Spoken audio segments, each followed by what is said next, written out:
Bonjour, mon nom est Marc Proulx. Vous écoutez la Pédagogie du cœur, bienveillance et résilience au service de l'apprentissage.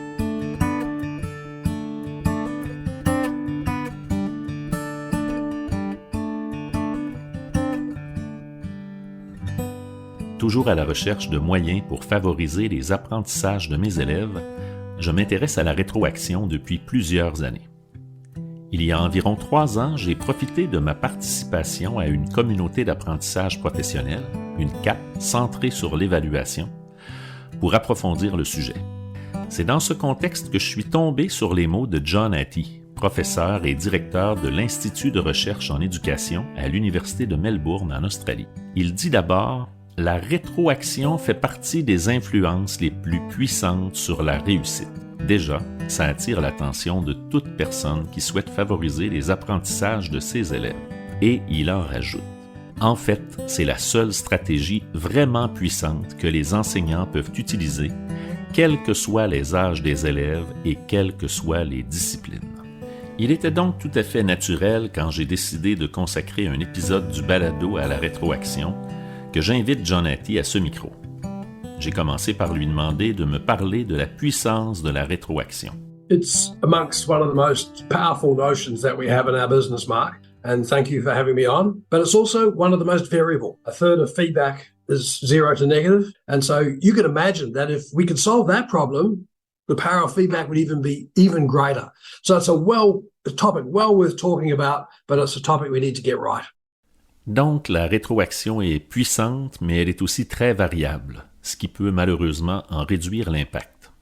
J'ai demandé à John Hattie s'il existait des clés permettant à l'enseignante et à l'enseignant de contrôler cette variabilité. I think there are some keys. When we ask teachers what they mean by feedback, they typically talk in terms of providing correction information, confirmation, extra knowledge, helping students understand where they're going and how they're going. But when you ask students, they have a completely different answer. For them, feedback is improvement. And sadly, a lot of feedback students get is not improvement feedback. We did a study recently, Mark, where we created 2 pages of feedback for our high school students. Half of them had no feedback, they had no improvement information, half of them had improvement. I remember sitting down with this one 14-year-old boy who had 2 pages with no improvement information. He just had clarifications and comments. And he waved the papers at me and said, "Sir, I got no feedback." Because what he meant is he didn't know how to improve. So the bottom line is that we, and I say me, because I'm the academic who's done this over the years, we've spent far too much time worrying about teachers giving feedback, about the nature of teachers' feedback, the timing, all that kind of stuff. And we've forgotten. It's the student. Was the feedback heard, understood, and action? Mark, you deal with high school kids, teenagers. Yep. They are the best at the world at selective listening. La théorie souligne d'ailleurs que, pour être efficace, la rétroaction doit d'abord être utile. Il est donc impératif que l'élève saisisse l'utilité de cette rétroaction. Si nos commentaires ne font que souligner ses erreurs, sans lui offrir de pistes concrètes d'amélioration, l'élève décroche tout simplement. John Hattie précise sa pensée avec un autre exemple spécialement éclairant. When you go into a performance evaluation with your principal or your head of department, it's the same logic there. If there's no improvement information, you walk out and say, well, that was a waste of time. I knew it already. The bottom line is, as human beings, we're improvement machines. We want to improve.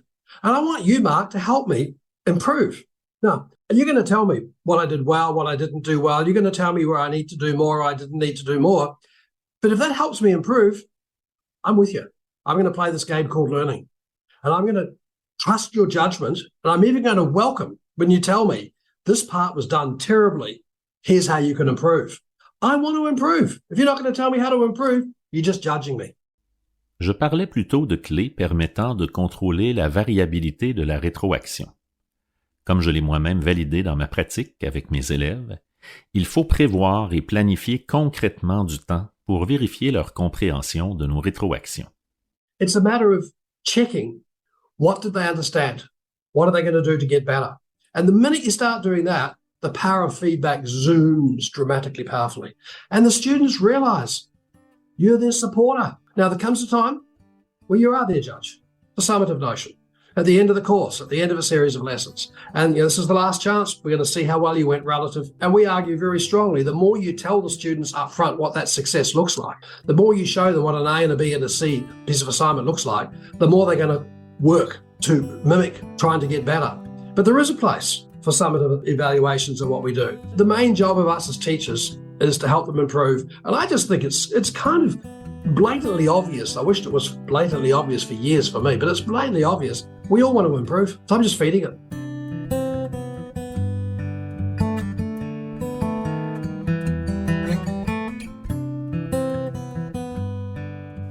Comme il m'arrive d'être appelé à offrir des ateliers de formation à des équipes du primaire et que mon expertise se situe surtout au secondaire, je suis toujours à la recherche d'informations pertinentes sur les pratiques les plus efficaces en ce qui concerne la rétroaction au primaire.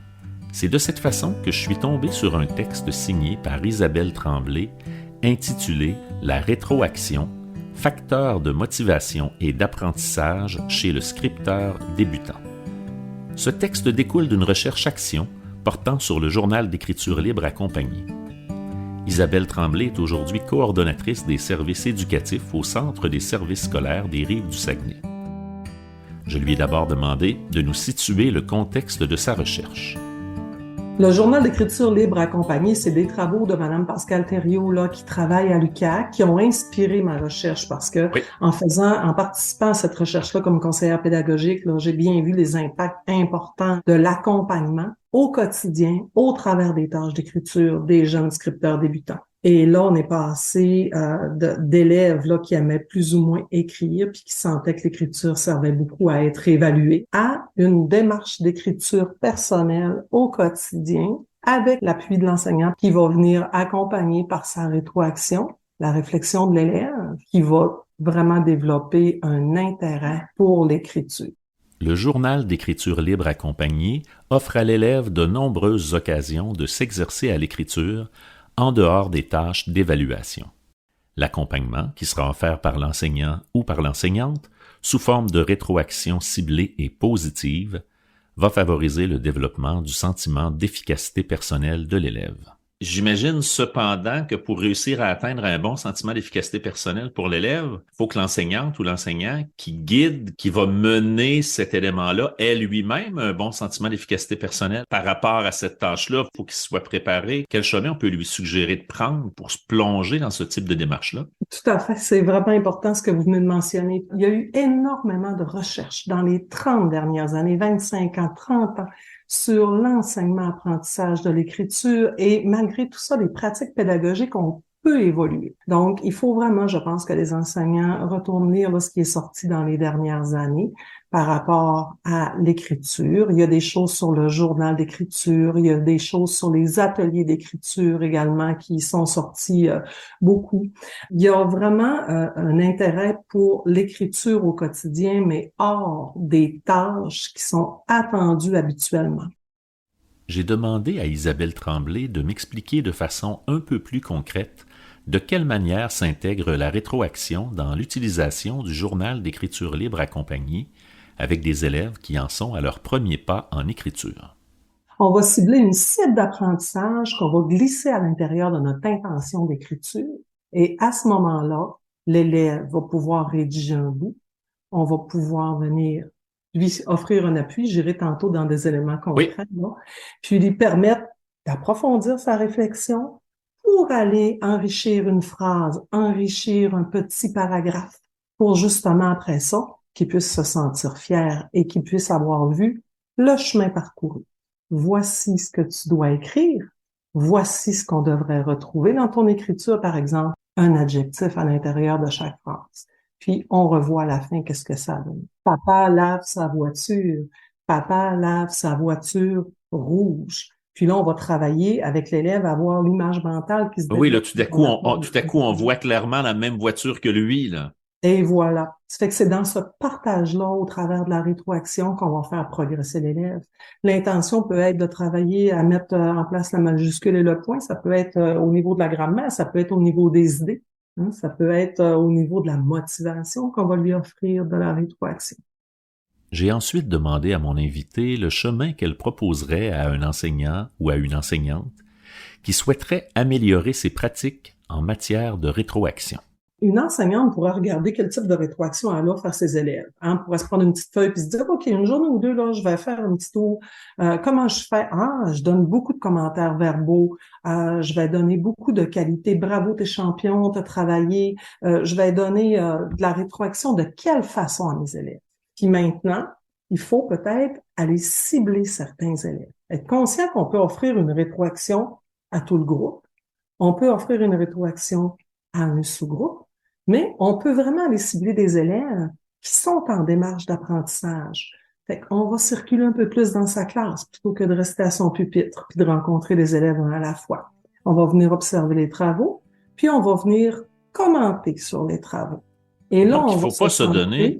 Je m'excuse, je vous interromps, mais il faut pas se donner la mission de se dire, OK, là, aujourd'hui, là, j'ai prévu un 25-30 minutes où je les place en écriture libre et je veux absolument m'assurer que je vais avoir fourni un commentaire à chacun des élèves. Voilà. On se donne une mission impossible en partant. Impossible. Il n'y aura pas de plaisir, ni pour les élèves, ni pour l'enseignant. C'est pas ça qu'on veut. On veut que tout le monde ait du plaisir dans les tâches d'écriture. À travers les différentes lectures que j'ai faites et les quelques formations auxquelles j'ai assisté au sujet de la rétroaction, je suis tombé sur une technique d'impact employée par Jacques Cool, alors chez Cadre 21, pour illustrer les caractéristiques d'une rétroaction efficace. Il utilise l'acronyme et le logo USB. U pour utile, S pour spécifique et B pour bienveillante. Cette image cible les trois caractéristiques principales et essentielles pour que la rétroaction atteigne son but. Favoriser les apprentissages des élèves. Et comme elle fait référence à un objet du quotidien qu'on risque de croiser régulièrement, elle est facile à retenir. C'est le principe de base des techniques d'impact dont j'avais discuté avec Danny Beaulieu dans le tout premier épisode du balado. Depuis la parution de son célèbre Visible Learning, John Hattie fournit sur le web des classements des facteurs ayant un impact sur la réussite scolaire. Ces classements sont le résultat de méta-analyses qu'il effectue avec toute son équipe de recherche. Je lui ai fait remarquer que 2 facteurs se retrouvent très souvent en tête de liste, la rétroaction et la qualité de la relation prof-élève. Yes, you're right, but they're absolutely interrelated. The mistake that many make is they think that having good relationships with students is a worthwhile thing. My argument is it's a worthwhile thing for a reason. If you have good relationships with your students and you have good relationships amongst your students, then it's okay to be wrong. Then it's okay to say, I come to this class because I don't know it. In your class, how often the students admit they don't know?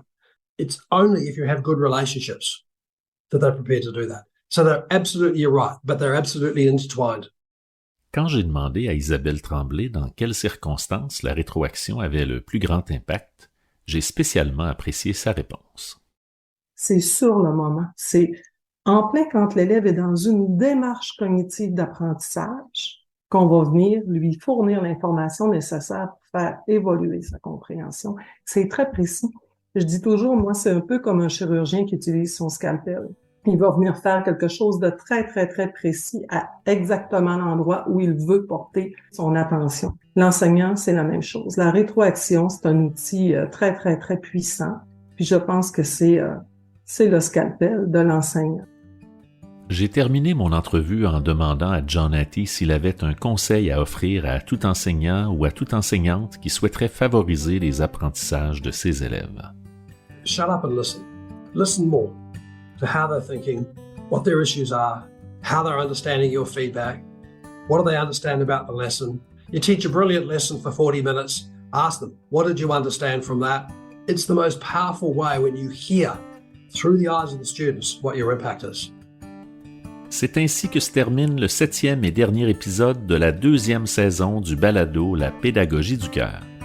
Merci à mes invités, John Hattie et Isabelle Tremblay, qui ont accepté de jouer le jeu de l'entrevue par visioconférence, me permettant de vaincre la distance et le décalage horaire afin de parler de rétroaction.